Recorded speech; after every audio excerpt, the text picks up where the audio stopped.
चलिए बच्चों, स्वागत है सभी का धाकड़ ऑनलाइन एकेडमी। बच्चों तो बच्चों पूरा का पूरा जो गेम बनेगा आपका सिलेक्शन का वो बनेगा गणित के ऊपर, यानी कि जो गणित के आजू बाजू वाली जो चीजें एग्जाम में पूछेगी, यानी कि रीजनिंग और हिंदी लैंग्वेज और अपना मेंटल एबिलिटी। अगर आपने मैथ्स में पकड़ बना ली तो बच्चा आपका सिलेक्शन कंफर्म है, मान के चलिएगा। चलिए बच्चा शुरुआत करते हैं, गणित को ही सीखेंगे, अच्छे सीखेंगे, ध्यान से देखिएगा। चलिए बच्चों, तो बाकी आप ये समझ सकते हो हमारा जो ऑफर है बच्चा चल रहा है, ये 15 अगस्त तक का ऑफर है बच्चा, ध्यान रखिएगा। अगर आपने अभी तक नहीं लिया है तो ले सकते हो, लिमिटेड टाइम के लिए बच्चा, ये 15 अगस्त तक रहेगा, उसके बाद ये क्लोज हो जाएगा। आपको इसके अंदर बच्चा जो प्राइस है, आप ये प्राइस आज तक कभी मैंने ना तो दी है ना तो मैं किसी को दूंगा, यानी कि 599 से 1 रुपया भी कम अब कभी भी नहीं होगा। समझ रहे हो? ले लो, बहुत ही अच्छा मौका है। देखो सिलेक्शन पाना है, 4 महीने बहुत होते हैं, तैयारी अच्छे से होगी। अब एक चीज आपको मैं प्लस पॉइंट कर दूं कि गणित की जो शुरुआत होगी बच्चा मैथ्स की, वो आपको स्टार्टिंग से एक बार मिल जाएगी, चैप्टर 1 से आपको मिल जाएगी, ये आपको बेनिफिट मिल जाएगा। अगर आप अभी भी जुड़ोगे तो चैप्टर 1 से आपको रिवीजन मिलेगा ही मिलेगा। अभी तो हमारा जहां चल रहा है वहां से आपको कंटिन्यू करना पड़ेगा, लेकिन चैप्टर 1 से मैथ्स में मिल रहा है, ये सबसे अच्छी बात है। ठीक है, तो लाइव क्लास आपको मिल जाएगी, मॉडल पेपर और टेस्ट सीरीज 2 टाइप से मिल जाएगी आपको। चैप्टर वाइज गणित के मिल जाएंगे आपको, और 80 क्वेश्चन आपको मिल जाएंगे, है ना। 80 क्वेश्चन वाली टेस्ट सीरीज भी आपको मिल जाएगी इसी के अंदर 599। बाकी आपके ऊपर बच्चा, एप्लीकेशन पे कोर्स ले लीजिए, इंस्टॉल कीजिए एप्लीकेशन हमारा, प्ले स्टोर पे जाइए, धाकड़ ऑनलाइन एकेडमी, जो हमारा चैनल का नाम है वो जाके टाइप कर दो, आपको मिल जाएगा। और लिंक भी मैंने डिस्क्रिप्शन में डाल दिया, वहां से आप इंस्टॉल भी कर सकते हो। चलिए स्टार्ट करते हैं बच्चों, मुद्दे पे आ जाते हैं अपने सवाल को लेकर। अब बच्चा सवाल देखो, ऐसे मैंने सवाल ये जो कि सिलेबस पे आधारित है, अपने इस साल के सिलेबस पे आधारित है। सारे को सवालों को सीखना है, कैसे करना है, कैसे मैं सिखा रहा हूँ, माइंड में सब चीजें डाल लो। देखो बच्चा, क्वेश्चन फर्स्ट क्या कह रहा है, राम ने 675 किलोमीटर की दूरी 5 घंटे में तय की, तो कार की चाल ज्ञात कीजिए। मतलब कार की जो स्पीड है वो आपको निकालना है। अब बच्चा ध्यान से देखो, किलोमीटर प्रति घंटे में यहाँ पे दे रखा है, सिंपल सी बात है। अब यहाँ पे देखो बच्चा 675 वो टोटल चला है, उसको चलने में 5 घंटे लगे हैं, तो 5 का भाग दे दो। अगर आपको किसी भी चीज के लिए निकालना है, प्रति घंटा निकालना हो, या किसी एक चीज की वैल्यू निकालनी हो, या किसी भी चीज का एक आंसर निकालना है, किसी वस्तु की एक चीज की प्राइस अगर आपको निकालनी है, तो हमेशा आपको भाग देना पड़ता है। यहाँ पे भाग दे दो। यहाँ पे कार का निकालना है, वो भी 1 घंटे का, तो भाग दे दो। तो 5 से भाग देंगे बच्चा। अगर आपको ऐसे देना आता तो आप ऐसे भी दे सकते हो, कोई दिक्कत नहीं है। अपना सवाल सही होना चाहिए, चाहे बच्चा बुद्धि यूज करो या सबसे अच्छी बुद्धि यूज करो, अपना मेन टारगेट होना चाहिए सवाल को सही करना। अब 5 एकम 5 माइनस करेंगे तो 1 बचेगा, ऊपर से उतारेंगे 7, 5 दिया 15, घटाएंगे तो 2 बचेगा, ऊपर से उतारेंगे 5, 50 में 25, 50 में 25, पूरा चला गया बच्चा। हमारा आंसर आ गया 100 कितना है भाई साहब, ये 135, 135 किलोमीटर पर हावर, मतलब कि 135 किलोमीटर प्रति घंटा हमारा आंसर हो जाएगा। तो ये तो सवाल सीख गए, लेकिन इसकी मेथड क्या रहेगी, आपको किसी भी चीज की एक चीज निकालनी, मतलब कि एक ग्रुप दे दिया, ग्रुप के बारे में कुछ चीज दे दी है। जैसे मैंने यहाँ पे लिख दिया कि भाई 10 चॉकलेटों की कीमत 80 रुपए है, तो एक चॉकलेट की कितनी होगी, 10 का भाग दे देंगे 80 में, 8 बार में देनी, एक चॉकलेट की कीमत कितनी हो जाएगी, 8 रुपए, तो 10 की हो जाएगी 80। समझ रहे हो? तो हमेशा भाग देना, ये आपको माइंड में रखना है ना। चलिए आगे बढ़ते हैं, अगला सवाल देखो बच्चा, ये क्वेश्चन नंबर 2 है ना, यहाँ पे लिखा नहीं मैंने। क्वेश्चन नंबर 2 देखो, एक व्यक्ति 18 रुपए प्रति दर्जन के हिसाब से 6 दर्जन पेन खरीदता है। ठीक है बच्चा, ये लाभ हानि का सवाल है बच्चा, और लाभ हानि का सवाल 100% इस बार आना है। परसेंटेज नहीं आएगा, है ना बच्चा, परसेंटेज नहीं पूछा जाएगा। ये आप सभी को क्लियर कर दूं मैं, ना तो मैं ये पढ़ाता हूं, ना तो मैं आपको सजेस्ट करूंगा इसको पढ़ो, ये नहीं आएगा, है ना। ठीक है, ध्यान रखिएगा, परसेंटेज वाला सिस्टम हटा दो। और इस सवाल के अंदर लाभ और हानि के अंदर भी, क्योंकि 20% का लाभ हुआ, 50% का हानि हुआ, कुछ भी नहीं आएगा, सीधे गणना आएगी बिना प्रतिशत के। ध्यान रखिएगा, सिलेबस पढ़ के रखिएगा, हर कुछ रट्टा मत मारिएगा। चलिए, एक व्यक्ति 18 रुपए प्रति दर्जन, अब प्रति दर्जन मतलब क्या होता है, प्रति दर्जन मतलब होता क्या है, यानी कि वो बोल रहे हैं कि हमको ये पता है कि भाई दर्जन का मतलब होता है 12, दर्जन का मतलब होता है कोई भी चीज जो होगी वो 12 होगी एक दर्जन के अंदर, यह सभी को पता है। लेकिन यहाँ पे बोल रहा है प्रति दर्जन, यानी उसने क्या किया है, 18 के हिसाब से प्रति दर्जन, है ना, कितने खरीदे उसने, 6 दर्जन खरीदे, तो मैं उसमें 6 का गुणा कर दूंगा। समझ रहे हो? यहाँ पे भाग मत दे देना, मैंने खरीदने गया हूं मैं। अब ये मत बोलना कि 3 रुपए का गया 6 18, नहीं नहीं नहीं नहीं नहीं, गड़बड़ी मत करना। यहाँ पे चीजें सीखना है आपको कि भाई 18 प्रति दर्जन मतलब एक चीज 18 रुपए की थी, मतलब एक दर्जन 18 रुपए का था। प्रति का मतलब होगा किसी एक दर्जन की वो बात कर रहा है, तो एक दर्जन की कीमत 18 थी, 6 का कितना हो गया, 18 दून 36, 18 54, 18 72, 18 90, 18 छंग 108, 108 रुपए में आप उसको पढ़ा, 6 दर्जन लेके आए, 118 रुपए में उसको बच्चा पढ़ा। फिर उसने जब लेके वो आ गया तो उसने क्या किया भाई, कहीं बाजार से लेके आ गया, मार्केट में गांव में आके बेच रहा है, तो 24 रुपए प्रति दर्जन के हिसाब से बेच देता है। गांव में आया, मंडी में से लेके आ गया, थोड़ा सस्ता पड़ गया और गाँव में आके महंगे में बेच दिया 24 रुपये प्रति दर्जन के हिसाब से।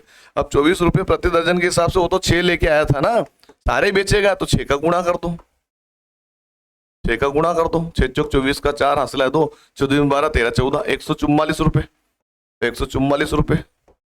अब समझ रहे हो बच्चों, उसको फायदा तो हो रहा है क्योंकि जितने में लेके आया था उससे ज्यादा में उसने बेचा, है ना। तो यहाँ पे देखो भाई 144 बड़ी संख्या ऊपर लिख दो, 108 नीचे लिख दो, है ना। अब ये ध्यान रखना कि भाई ये वाला नंबर बेचने पर है, मतलब उसको फायदा हो रहा है। घटाना हमेशा है आपको, चाहे हानि हो या प्रॉफिट हो, जो भी हो, लाभ हो हानि, जो दोनों में घटाना पड़ता है। लेकिन यहीं पे आपको पकड़ना है कि वो लाभ हो रहा है या हानि हो रही है। अब सिंपल सी बात है, इससे ये बड़ा नंबर है जिसमें बेच रहे थे अपन, खरीद के मैं 108 में लाया, मतलब मेरा जो खर्चा था वो इतना था, बेचा मैंने इतने में, मतलब मुझे यहाँ पे फायदा मिला। कितना मिला वो घटा के हम चेक कर रहे हैं। इसको मानेंगे बच्चा 3, तो ये बन जाएगा 14, 14 में से 8 गया तो 6 बचेगा और यहाँ पे 3 का 3 बचे और यहाँ पे कुछ भी नहीं, यानी 36 रुपए का उसको क्या हुआ, प्रॉफिट हुआ है, लाभ हुआ है बच्चा। तो ऑप्शन सी हमारा राइट आंसर हो जाएगा। ऑप्शन सी हमारा होगा कि नहीं होगा? बिल्कुल बच्चा, हमारा ऑप्शन सी हमारा क्या रहेगा, सही उत्तर हो जाएगा। बात को पकड़ रहे हो, बात को समझ रहे हो, ऐसे आपको बच्चा सवाल सोल्व करना है, ज्यादा और गहराई में भी नहीं उतरना है। ये नहीं करना है हमको ज्ञाता बनना, हमको इतना ज्ञाता बनना है कि हमारा सिलेक्शन हो पाए। ऐसा नहीं कि भाई ताम झाम लेके बैठ गए, भाई दिखावटी काम चल रहा है, भाई ये सवाल करवा रहा, वो ये सवाल वो करवा रहा। भाई साहब जो एग्जाम में पूछा जाएगा उससे मतलब रखो, बाकी चीजें छोड़ दो, है ना। चलिए आगे बढ़िए, आगे बढ़िए बच्चा। देखो एक सवाल पूछा गया, 5 माह 10 सप्ताह तथा 15 दिन मिलकर कितने दिन होंगे, है ना बच्चा। अब ध्यान से समझो, आपको पता है 5 माह, अब ये मत सोचना कि कौन सा माह दे दिया, जनवरी दे दिया, फरवरी दे दिया, माह ये वाले जनवरी फरवरी की बात कर रहा है वो, ठीक है। अब यहाँ पे देखो 5 माह दिया है, मतलब आपको दिन पकड़ के चलना है। एक माह में 30 दिन होते हैं, एक महीने में 30 दिन होते हैं, ये मान के चलना है। 31, 29, 28 वाला कोई रोल नहीं होगा जब तक वो पर्टिकुलर एक नंबर, मतलब वो दे नहीं देगा भाई जनवरी की बात कर रहा है या फरवरी की बात कर रहा है या मार्च की बात कर रहा है। ये जब तक लिख के नहीं देगा तब तक अपने वो 30 दिन ही मानने। अब समझो बच्चे ध्यान, आप लोग क्या बताना क्या, टोटल दिन बताने। अब पहले तो इसको दिन में चेंज करेंगे अपन, 5 माह को। सिंपल सी बात है, 5 महीने हैं, हर महीने में 30 दिन होते हैं, तो 150 दिन हो गए, 150 दिन हो गए। 10 सप्ताह यानी कि 10 दिन, 10 सप्ताह की बात करें, एक सप्ताह में 7 दिन होते हैं, तो 70 दिन हो गए। और बच्चा पीछे तो 15 दिन है, दिन को दिन में रखना ही है अपने को, चेंज करना ही नहीं है। इन दोनों को हमने क्या कर दिया, चेंज कर दिया, क्योंकि ये नंबर दे रखा था सप्ताह का और हमको दे रखा था एक माह का, तो हमको किस में चेंज करना था, दिन में। तो महीने के हिसाब से 30 का गुणा कर दिया और सप्ताह के हिसाब से 7 का गुणा कर दिया। इन सबको जोड़ लो, 0 0 5 तो 5 ही हो जाएगा। हासिल हासिल तो कुछ होगा नहीं, 5 और 7 12 और 1 13 का 3 हासिल है 1, एक और एक 2, 235 दिन होंगे बच्चा, 235 दिन होंगे। इसका 235 दिन होंगे, इस क्वेश्चन के हिसाब से कितने दिन होंगे, 235 दिन होंगे, ठीक है बच्चा। और बच्चा ध्यान रखिएगा, सभी बच्चों से निवेदन है, अगर यहाँ तक वीडियो देख लिया है तो लाइक कर दो यार, अभी तक लाइक नहीं करते हो, मुझे मजा नहीं आता। फिर जो बच्चा कम से कम रोज देखता है, रोज हमारे वीडियो को फॉलो कर रहा है, जिनको अच्छा लगता है हमारा पढ़ा रहा, वो तो कम से कम लाइक करो। बाकी जो होंगे वो देख लेंगे, जो कोई हर कहीं से भटक रहा है, जो भटक रहा है वो भटकते रहे, पर जो प्रॉपर हमसे जुड़े हुए वो तो लाइक करो कम से कम। और सब्सक्राइब नहीं करो तो सब्सक्राइब कर लो, रोज वीडियो देख रहे हो तो सब्सक्राइब करके रखो ना फिर, ठीक है। और बच्चा कोर्स ले लो, सबसे बेस्ट ऑप्शन है। अब देखो आप भटक रहे हो, भटकते रहो, कोर्स में सबसे बेनिफिट पता है क्या चीज है, अगर आप सवालों को करते हो यहाँ से तो अच्छी बात है, सीखो। अब ये सोचो सर यहीं से हम तो सीख जाएंगे, कोई दिक्कत नहीं है बच्चा। देखो एक जो रहता है ना प्रैक्टिस, अब टेस्ट सीरीज देखो, आप बाद में जाके बैठोगे सर मॉडल पेपर दे दो, टेस्ट सीरीज दे दो, तो भाई हम 599 ही आपको सब कुछ दे रहे हैं। उस टाइम पे बच्चा ये आपको चीज बताऊं मैं, हमारी जो टेस्ट सीरीज है ना वो 199 की मिलेगी, एक टेस्ट आपको 200 के आसपास मिलेगी, 249 के आसपास मिलेगी, और मॉडल पेपर जाओगे तो 199 का ये भी मिलेगा। तो ऑलमोस्ट बच्चा 9 9 9 27 का 7 हासिल है 2, 9 9 18 19 20 24 का 4 हासिल है 2 2 2 4 2 6 बच्चा 400 लगभग 650 में आपको यही मिलेगा, जो मैं आपको 599 में इंक्लूड करके दे रहा हूँ अंदर। तो ये बेनिफिट है, बाकी आपके ऊपर है, आपके माता पिता के ऊपर, आप देख लीजिए। चलिए आगे बढ़ते हैं, अगला सवाल देखिए बच्चा, सवाल क्या बोल रहा है बच्चा, आईएमपी सवाल है बच्चा, ये इस टाइप का सवाल बच्चा एग्जाम में फंसना ही फंसना है, ठीक है। भले सिंपल तरीके से मैंने लिया है, लेकिन वहां पे कैसे भी आ जाए, जोड़ घटाओ गुणा भाग घुसा के दे दे, कुछ भी दे दे, पर सवाल पॉइंट वाला अवश्य आएगा। 230 के बटे में 1000 है, 231 के बटे में 1000 है बच्चा। इसका मतलब क्या होता है, इसका मतलब यहाँ पे पॉइंट में आंसर आ रहा है तो पॉइंट पे निकालना है हमको, ऑप्शन देख के भी क्लिक करना चाहिए माइंड में। 1 सेकंड का आंसर है बच्चा केवल। अब इसने बोला कि भाई 3 जीरो है हमारे पास नीचे, तो 3 संख्या के बाद दशमलव लगा दो, 1 2 और 3, ये दशमलव दशमलव और आगे जीरो होता ही होता है, दशमलव के आगे हमेशा एक जीरो लगाना पड़ता है। अगर कोई नंबर आ जाता है लेकिन जीरो तो हमेशा रहता ही रहता है।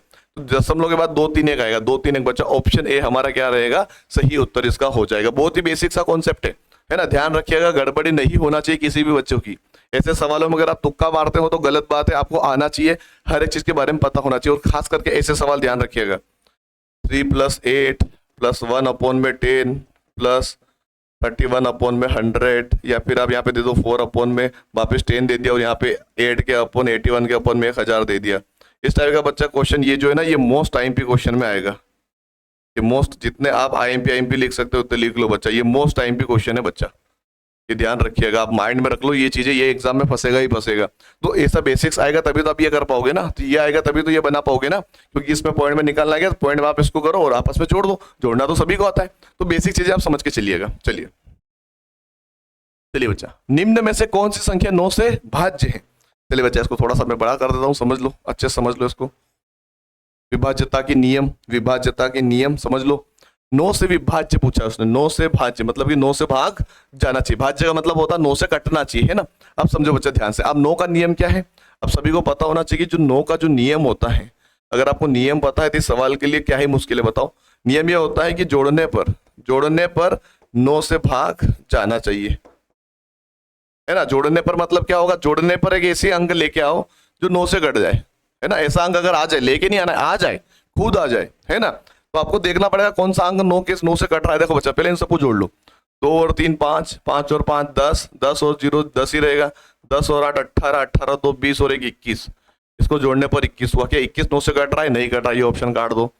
2 4 6 और 1 7, 7 3 10, 10 5 15, 15 3 18, 3 21, क्या 9 से कट रहा है? नहीं कट रहा, अलग करा दो, इसको भी हटा दो। इसको देखो, 2 और 8 10 7 17, 17 और 5, 17 5 कितना हो गया बच्चा? 17 5 22, 2 24, 9 से कट रहा है? नहीं कट रहा, हटा दो।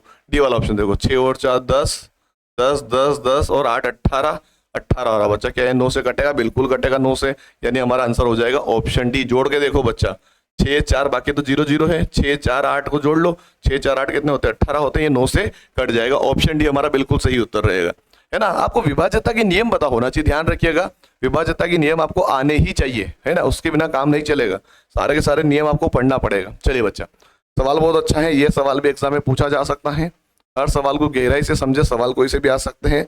पर आईएमपी क्वेश्चन के बारे में आपको बोल देता हूँ, ये आईएमपी क्वेश्चन होता है। ये वाला क्वेश्चन बच्चा इतना आईएमपी नहीं है, लेकिन जो पिछला मैंने आपको बोला है, विभाज्यता के नियम हो गए, या फिर वो पॉइंट वाला जो मैंने बताया, ये सब मोस्ट आईएमपी में आते हैं। ये आईएमपी ले लो, वो मोस्ट आईएमपी में आते हैं, ठीक है।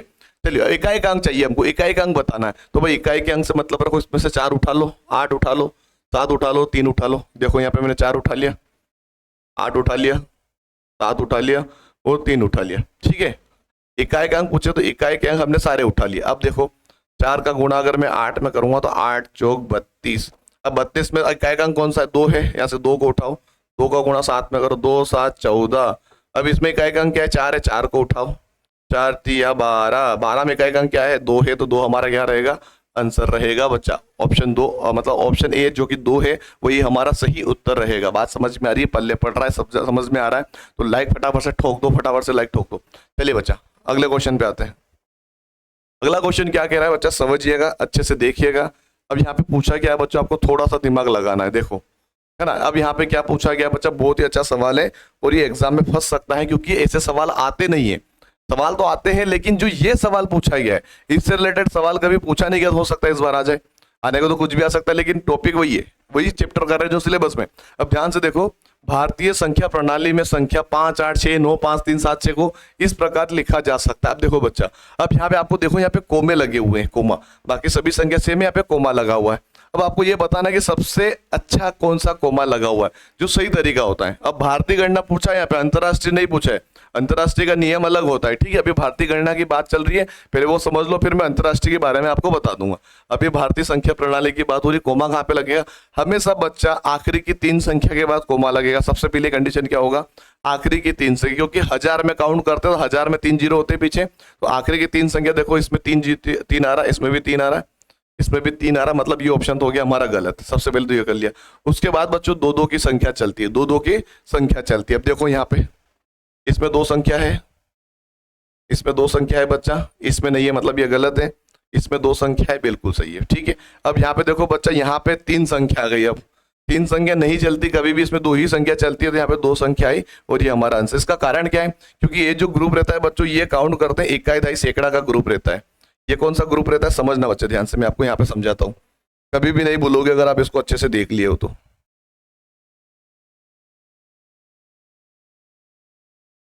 अच्छे से समझ लो बच्चा, इसको बार बार नहीं समझूंगा मैं, एक बार देख लो, समझ लो अच्छे से, ठीक है। अगर आप यहाँ पे से लाइन बना लो, 1 2 3 4 5 6 7, 7 बहुत है, 8 कल 7 बहुत है, चलो यहाँ पे लिखा दिया मैंने इकाई, यहाँ पे लिख दिया इकाई, दहाई, सैकड़ा, हजार, 10,000, लाख, 10 लाख, करोड़, अगर एक और बॉक्स होता तो 10 करोड़। ठीक है, अब यहाँ पे देखो, अब ये जो संख्या है बच्चा सिंगल पीस वाली, समझ रहे हो, ना तो इसमें हजार आता कुछ भी नहीं आता बच्चा। ये जो 3 नंबर रहते हैं ये एक ग्रुप में रहते हैं, यानी कि ये जो 3 संख्या होगी ना पीछे की 1 2 3, ये इकाई दहाई सैकड़ा का ये ग्रुप है, इकाई दहाई सैकड़ा का ये ग्रुप रहता है। उसके बाद जो दो दो के पेयर क्यों चलते हैं पता है तुमको? ये दो दो के क्यों चल रहे हैं? क्योंकि दो दो पर्टिकुलर एक चीज के ऊपर है, जैसे कि क्या, अब ये दोनों जो है 1000 के हैं तो इन दोनों को सेपरेट कर दिया, ठीक है, ये दोनों लाख के हैं तो इन दोनों को सेपरेट कर दिया, और ये अकेला अगर करोड़ का था तो ये करोड़ आगे, 2 होता तो एक और संख्या आगे हो जाती। यानी अपना अपना जो 1000 करोड़ है वो अपना अपना ग्रुप है दो दो का, पीछे एक पर्टिकुलर 3 संख्या का ग्रुप रहता है जो कि इकाई दहाई सैकड़े का बनता है ना, इकाई दहाई सैकड़े का रहता है। बाकी 2000 में आपको पता है कि 2 बार 1000 आते हैं, 1000 एक 10,000, 1 लाख एक 10 लाख, 1 करोड़ एक 10 करोड़, तो दो दो के ग्रुप चलते हैं, तो यहाँ पे कोमा दो दो का चलेगा। ठीक है, ये हो गया अपना भारतीय गणना प्रणाली। और अगर बच्चा अंतरराष्ट्रीय में आ जाए तो मैं आपको यहाँ पे बस एक हिंट दे देता हूँ, अंतरराष्ट्रीय में हमेशा बच्चा 3-3 के जोड़े बनते हैं, 3-3 के, जैसे मान लो कि यहाँ पे देखो ये अंतरराष्ट्रीय वाला ही बना हुआ है, ये अंतरराष्ट्रीय इंटरनेशनल है बच्चा, ठीक है, अंतरराष्ट्रीय संख्या प्रणाली है ये, 3 का है, फिर 3 का है, यहाँ पे 2 ही संख्या तो 2 ले लो, अगर एक और होता तो वो इसके साथ जुड़ जाता, जैसे यहाँ पे अकेला था, अगर एक और होता तो इसके साथ जुड़ जाता, है ना। तो ये 3-3 के जोड़े चलते हैं, ये आपको ध्यान में रखना, अंतरराष्ट्रीय में 3-3 के जोड़े चलते हैं, है ना। और भारतीय गणना प्रणाली में लास्ट वाला 3 का रहता है, बाकी सब 2-2 के ग्रुप में रहते हैं, 3 2-2 के जोड़े में चलते हैं। ठीक है, ये आपको क्लियर होना चाहिए। क्लियर है सभी को? अच्छे समझ में आ गया? फटाफट बता दो, कमेंट कर देना बच्चा। चलिए आगे चलिए, अगला सवाल देखिए बच्चा। सवाल क्या कह रहा है? 0.35 माइनस 0.035 बराबर होगा। बच्चा इसमें 2 भी 3-5 तो कर रहा है, लेकिन क्या दिया गया समझना बच्चा। अब ये जो संख्या होती है ये दशमलव के बाद ही 3-5 लिखा हुआ है, और इस वाली संख्या बच्चों दशमलव के 0 के बाद 3-5 लिखा हुआ है, तो फर्क तो है। अब माइनस करना है बच्चों, यहाँ पे खाली जगह, तो खाली जगह में यहाँ पे हम 0 लगा सकते हैं। ध्यान रखिएगा, हर संख्या के पीछे दशमलव होता है, और हर दशमलव संख्या के पीछे 0 जरूरत पड़ने पर हम ले सकते हैं। ठीक है, तो हमने 0 ले लिया, क्योंकि माइनस करना है, जोड़ना होता तो मैं 5 लिख देता डायरेक्ट यहाँ पे, लेकिन माइनस करना है तो बस 0 कुछ होगा तभी तो माइनस करेंगे। तो यहाँ पे देखो बच्चा, इसको मैं 4 बना दूंगा, ये बन जाएगा 10, 10 में से 5 गया तो 5 बचा। घटाने का नियम होता है बच्चों, पॉइंट नीचे पॉइंट होना चाहिए, आप सभी को पता है, नहीं पता है तो माइंड में रख लेना। 10 में से 5 गया तो 5 बचा, 4 में से 3 गया तो 1 बचा, 3 ऐसा कैसा बच जाएगा, दशमलव दशमलव 0 बचा, ये हमारा क्या रहेगा, आंसर रहेगा 0.315, 0.315 बच्चा, ऑप्शन हमारा हो जाएगा सी। ठीक है, ये बेसिक फंडा है बच्चा। बहुत सारे बच्चे बोले सर ये 35 में से इतना बड़ा नंबर, भाई साहब ये 35 था, ये 31 रह गया ना, देखो कम तो हुआ है, कम तो हुआ है ना, वो 2 अंक में था, यहाँ पे 0 मानना पड़ेगा, पीछे 350 है वैसे तो, वैसे दशमलव के बाद एक एक संख्या हम पढ़ते हैं, 3 5 0 3 5 0। ठीक है, ठीक है बच्चा, इसको दशमलव संख्या बोलते हैं या फिर अपूर्ण संख्या भी बोलते हैं, है ना। अब आगे वाली संख्या हमेशा पूर्ण संख्या होती है, क्योंकि तभी तो 0 को पूर्ण संख्या में लिया जाता है। पूर्ण संख्या की शुरुआत 0 से तो होती है, क्यों होती है? क्योंकि आगे 0 लिया जाता है दशमलव के आगे, है ना, और दशमलव के आगे अगर 0 है मतलब वो पूर्ण संख्या है, और उसके पीछे वाली संख्या बोलते हैं अपूर्ण संख्या, क्योंकि वो कंप्लीट नहीं है, एक नंबर पूरा नहीं बना रही है। ठीक है, चलो ज्यादा कुछ हो जाएगा, आप मेन फोकस करो, पॉइंट से पॉइंट रखना है और माइनस करना है। जोड़ते टाइम भी पॉइंट से पॉइंट मतलब सीध में होना चाहिए, लाइन से होना चाहिए, चाहे आंसर हो या किसमें भी हो, लाइन के नीचे लाइन होना चाहिए, मतलब ऐसे, है ना। ये थोड़ा बहुत लिखने में हो जाता, बाकी वही है, देखो ये 3 संख्या, ये 3 संख्या, ये 3 संख्या, ये 3 संख्या, दशमलव जस्ट इनके बीच में ही है। ठीक है, चलिए आगे बढ़ते हैं, अगले क्वेश्चन पे आते हैं। अगला क्वेश्चन क्या कह रहा है बच्चा, समझिएगा, बहुत ही अच्छा सवाल है। अब बच्चा इस सवाल को आप करोगे ना तो आपका दिमाग थोड़ा सा तो घुमाना पड़ेगा, ऐसा नहीं कि देख के आंसर बन गया। अब ध्यान से देखो इसको, ध्यान से देख लो एक बार इसको बच्चा, अच्छा सवाल है। वह सबसे बड़ी संख्या है जिसे निकटतम 1000 में पूर्णांकित करने पर 5000 प्राप्त होती है। अब उसने बोला सबसे बड़ी संख्या, सबसे बड़ी संख्या की बात कर रहा है वो, है ना, और वो होना चाहिए 5000 के पास में चेंज करने पर। उसने क्या बोला, पूर्णांकित करने पर, निकटतम 1000 में चेंज करने पर, है ना। तो समझ लो बच्चों, ध्यान से एक एक सवाल को सीखते हैं। देखो सबसे बड़ा नंबर तो यही है, पहले इसको देख लो, इकाई दहाई सैकड़ा हजार, यानी इसको हम अगर चेंज करेंगे निकटतम 1000 में तो भाई साहब ये तो 6000 हो गया ना। अब ये बताओ, चलो 5000 रख लेता हूं मैं यहाँ पे, तो 5000 में चेंज करना, और ये अंक आ रहा बच्चा इसके बीच में। अब ऐसे समझ लो, सबसे पहले तो इधर 6000 मान लेता हूँ, है ना, 1000 का गैप करना है, क्योंकि 1000 का बोला ना उसने, तो 1000 में साइड में लिख लिया। अब ये बताओ किसके पास में, 5000 के पास में नहीं है, इसके पास में, क्योंकि एक ही कम पड़ रहा है ना। अब ये बताओ बच्चा, ये 5,000 के पास में है या किसके पास में, ये बताओ पहले तो। ये 5,000 के पास में है या 6,000 के पास में, ये 5,000 के पास में, क्या ये 5,000 के पास में, 6,000 के पास में, ये 6,000 के पास में, ये नहीं होगा। ये बच्चा 5,000 के पास में कि 6,000 के पास में, ये 5,000 के पास में, तो ये भी 5,000 के पास में है, लेकिन उसने बड़ा पूछा तो बड़ा नंबर अपना ये हो गया। बाकी अब इसको एक सिस्टमेटिक तरीके से एक और बात समझ लो, क्योंकि ये सवाल हो सकता है आपको ना समझ में आए अभी ऐसे, तो पहले नियम समझ लो, कायदे समझ लो, फिर इसका आंसर पकड़ में आ जाएगा सभी को। सबसे पहले तो ये बताना बच्चा कि हमको 5,000 निकटतम जाना है, 5,000 सबसे निकटतम जाना है और वो सबसे बड़ी संख्या लेनी है। 5,000 आएगा उसका आंसर निकटतम जाने पर और बड़ा नंबर होना चाहिए, यहाँ पर क्वेश्चन पूछा गया है ना। सबसे बड़ी संख्या बतानी जो 5,000 प्राप्त होती हो। तो बच्चा इसको देख लो, पहले ऑप्शन डी से शुरुआत कर लेते हैं, ठीक है। 5 4 9 9। अब बच्चों समझना, 5 4 9 9। अब इकाई दहाई सैकड़ा, 1000 पूछा, 1000 पे आ गए। इसके आगे वाला अंक हमेशा क्या रहेगा, 5 6 7 8 9। तो हम क्या प्लस करेंगे, +1 करेंगे। और अगर 0 1 2 3 4 होगा तो हम कुछ भी नहीं करेंगे, जैसा है वैसा के साथ वहां पे 0 लगा देंगे। समझ रहे हो, वहां पे क्या लगा देंगे, 0 लगा देंगे। 0 तो लगेगा बच्चा, हमेशा 5 के बाद हमेशा 3 0 लगेंगे ही लगेंगे, लेकिन यह 5 6 होगा या 5 ही रहेगा, ये कंडीशन रहती है, हमेशा ध्यान रखिएगा निकटतम में, है ना। तो यहाँ पे 5 है। अब इसके आगे वाला जो अंक है 5 के 4 है, तो 4 का नियम क्या कहता है, जिस पे 4 आता है उसमें कुछ भी हम +1 कुछ नहीं करेंगे, ऐसा कैसा छोड़ देंगे। यानी 5 के पीछे क्या लगा देंगे, 0 0 0। ये 5,000 के पास में आ रहा है, ठीक है। अब इसकी बात कर लेते हैं। अब यहाँ पे 5 है, 9 है, 9 है, 9 है। 5 के आगे वाला अंक 5 है, 5 से बड़ा है, बिल्कुल 5 है, 5 से बड़ा है, तो यानी +1 करेंगे किसमें, इसमें। तो 5 और 1 कितना हो जाए, 6 हो जाएगा, और बाकी लग जाएंगे 3 0। 3 संख्या 3 0 लगा दो। सेम इस तरीके से इसमें देखो 5 है, 5 है, 5 है, 9 है। अब 1000 पूछा तो यही अंक है, इसके आगे वाला अंक 5 है, 5 से बड़ा है, बिल्कुल है, +1 करेंगे तो 6 लगा देंगे, उसके पीछे लगा देंगे 3 0। यहाँ पे देखो बच्चा 5 0 0 1 है, 5 के आगे वाला अंक 5 या 5 से बड़ा है, नहीं है, मतलब इसको ऐसा कैसा छोड़ दो, बाकी लगा दो 0 0। अब देखो बच्चा ये ऑप्शन तो अपना बाहर हो गया और ये ऑप्शन भी अपना बाहर हो गया, क्योंकि उसने क्या बोला है, 5,000 प्राप्त तो होना चाहिए, तो 5,000 तो इन दोनों के अंदर प्राप्त हो रहा है, और वो बड़ी संख्या होनी चाहिए। बच्चा ये तो छोटी हो गई, बड़ी संख्या तो ये रहेगी, तो हमारा आंसर हो गया ऑप्शन डी। ऑप्शन डी हमारा क्या रहेगा, सही उत्तर हो जाएगा, ठीक है। ये बेसिक सी बात होती है बच्चा, समझ के चलो, आंसर बन जाता है। चलिए बच्चा, आखिरी सवाल है आपके पास, समझ लो। वैसे मैं होमवर्क देना चाहता था, पर आप इसको पहले समझ लो, सवाल को समझ लो, फिर मैं आपको इसको होमवर्क में डाल देता हूँ, है ना। ये आपके लिए बच्चा एक सवाल तो आप कर ही दोगे यार, इतना तो आप नॉलेज आप तो सीख ही होगे। अगर ये वीडियो में अच्छा समझ लिया तो भी आप सीख जाओगे। बाकी मैं इसको समझा देता हूँ, समझना है। सबसे पहली चीज़ तो ये है कि भाई आपको सबसे छोटी बनानी है। पहली चीज़ तो ये है कि सबसे छोटी बनानी है। उसके बाद 6 3 5 0 9 4 7 में 6 का स्थान समान रखते हुए, यानी 6 को नहीं बदलना है, 6 को हिलाना भी नहीं है। देखो सभी ऑप्शन में 6 आगे है, सभी ऑप्शन में 6 आगे, यानी 6 को हिलाना भी नहीं है। बाकी अंकों को आप हेराफेरी कर सकते हो। 6 का स्थान समान रखते हुए अन्य अंकों को पुनर्व्यवस्थित करने पर, पुनर्व्यवस्थित यानी कि इधर उधर कर लो, आपके हिसाब से छोटा बनाना है तो आप देख लो, सिंपल सी बात है, आपको 6 को वही रखना है, 6 को वही रखना है। बाकी अंकों को आप आगे पीछे करके सबसे छोटी संख्या बना दो। 6 से शुरुआत होनी चाहिए उसकी, और सबसे छोटी संख्या वो होनी चाहिए, ठीक है। ये आपके ऊपर बच्चा, आपको वैसे पूरा हिंट मिल गया है। तो बच्चा वीडियो अच्छा लगा है तो लाइक जरूर कर दो, सब्सक्राइब नहीं किया तो बच्चा सब्सक्राइब करके रख लो। पूरा साल पढ़ाएंगे बच्चा, अभी भी बहुत 4 महीने पढ़े।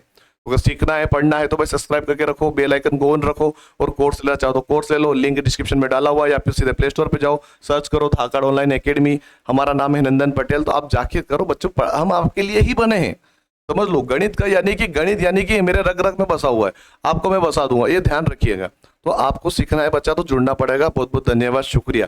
अपने बच्चों को बोलो, माता पिता देख रहे तो, और बच्चे देख रहे तो अपने माता पिता को बोलो, अगर सक्षम है, अगर आप 599 रुपये आपके पास है 15 अगस्त तक, या फिर 15 अगस्त बाद देख रहे हो तो 699 अगर आपके पास है, तो बच्चा आप कोर्स लीजिए और पढ़ाई पे तवज्जो दीजिए। अगर आप इतने रुपए को अगर ध्यान में रख के आप क्या कर रहे हो, तैयारी नहीं कर रहे हो सकता है आपको इसके पीछे 4-5 0 लगाने का नुकसान हो जाए, है ना। क्योंकि आप सिलेक्शन ले लोगे ना तो नौकरी पक्की समझ के चलिए बच्चा, काबिलियत आपके साथ चलेगी, ध्यान रखिएगा।